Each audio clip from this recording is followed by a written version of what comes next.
গণপরিষদের অধিবেশন আহ্বান এবং গণভোটের রায় বাস্তবায়নে দেশব্যাপী বিক্ষোভ মিছিল সহ 5 দিনের নতুন কর্মসূচি ঘোষণা করেছে 11 দলীয় ঐক্য। রাজধানীর আলফালা মিলনায়তনে বৈঠক শেষে জোট নেতাদের অভিযোগ, বর্তমান সরকার জনগণের মতামত উপেক্ষা করে একদলীয় শাসন কায়েম করতে যাচ্ছে।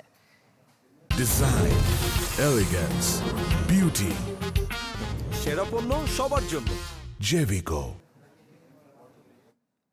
জুলাই সনদ বাস্তবায়ন সহ সব অধ্যাদেশকে আইনে পরিণত করা সহ নানা সংকট নিরসনে জরুরি বৈঠকে বসে 11 দলীয় ঐক্যজোটের শীর্ষ নেতারা। সভাপতিত্ব করেন বাংলাদেশ খেলাফত মজলিসের আমির মাওলানা মামুনুল হক। দীর্ঘ 2 ঘন্টার বৈঠক শেষে আগামী 9 এপ্রিল থেকে 5 দিনের কর্মসূচি ঘোষণা করে 11 দলীয় জোট। জনরায় বাস্তবায়ন না হওয়া পর্যন্ত রাজপথে থাকার হুঁশিয়ারি তাদের। 11 এপ্রিল দেশের সকল মহানগরীগুলোতে এই দাবি আদায়ের লক্ষ্যে বিক্ষোভ কর্মসূচি পালিত হবে। 12 এপ্রিল সকল জেলায় বিক্ষোভ কর্মসূচি পালিত হবে।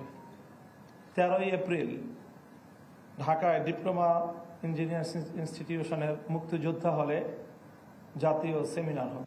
সরকার সংবিধানের দোহাই দিয়ে জুলাই সনদ বাস্তবায়ন নিয়ে জনগণকে বিভ্রান্ত করছে বলে অভিযোগ করেন জামাতের সেক্রেটারি জেনারেল মিয়া গোলাম পরোয়ার। বলেন, সংখ্যাগরিষ্ঠতার জোরে ফ্যাসিবাদ কায়েমের পথে হাঁটছে বিএনপি। জাতীয় সংসদে বই দেখিয়ে তো একজন নেতা বলেন, এই জাতীয় সনদের সব অক্ষরে অক্ষরে আমরা পালন করব। তো তার অর্থ কি দাঁড়ালো? গণভোটে যা গিয়েছে ব্যালটে, ওখানে তো জুলাই সনদের সম্পূর্ণটাই গিয়েছে। তো অক্ষরে অক্ষরে মানেন, তাহলে 10টা নোট অফ ডিসেন্ট বাদ দেন। 5 কোটি মানুষ ভোট দিয়ে আপনার নোট অফ ডিসেন্টকে কিন্তু খারিজ করে দিয়েছে। তা মানেন না, শুভঙ্করের ফাঁকি দিয়ে জনগণকে ভুল বুঝাচ্ছেন যে আমরা সব মানব। গণভোটের রায় বাস্তবায়ন না হওয়া পর্যন্ত এই আন্দোলনকে আমরা গ্রামে গঞ্জে শহরে নগরে ইনশাল্লাহ আমরা ছড়িয়ে দেব।